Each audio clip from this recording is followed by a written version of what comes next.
coordenação da Invernada Artística do CTG Barra Mansa. E na sequência aí tem mais uma apresentação pra gente. Registrar a presença do seu Milton, seu velho bicudo do CTG Barra Mansa, ele aí, sobre a coordenação dele, da CIA, dos amigos desse CTG que é tradicional na cidade de Camboriú.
Recebe os aplausos do público presente aí, os nossos amigos do CTG Barra Mansa.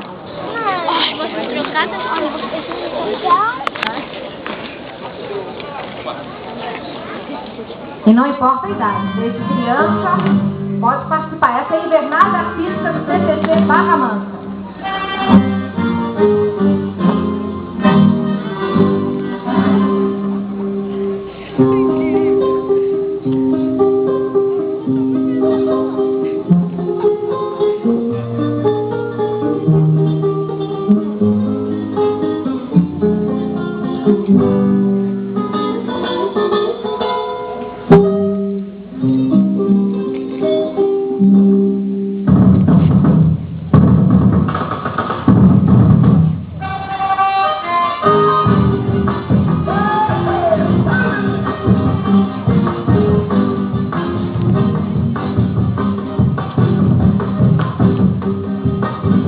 Pintando meu tempo, a tarde já era mais cedo, meu mundo ficou pequeno, e eu sou menor do que penso. O bagual tá mais ligeiro, o braço fraqueza dele, demoro mais do que quero, mas alço a perna sem dedo, empilho o cavalo manso, mas posso lá no tempo, se a força volta no braço, na coragem dele.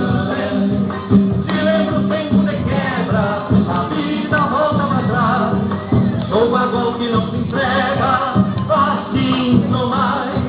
Se lembro sempre da queda, a vida volta pra trás. Sou bagual que não se entrega, assim não mais.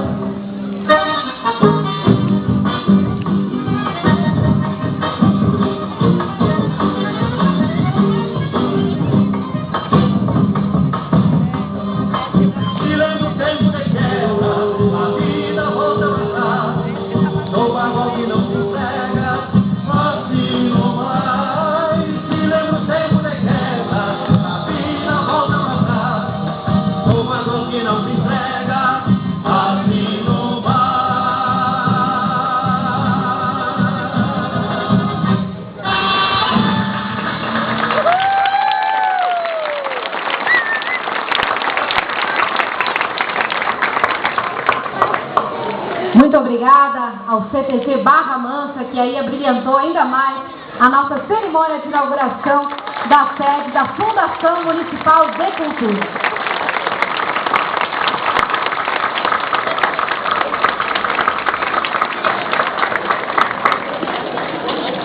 Muito obrigada. Convido as pessoas para que possam voltar aí para os seus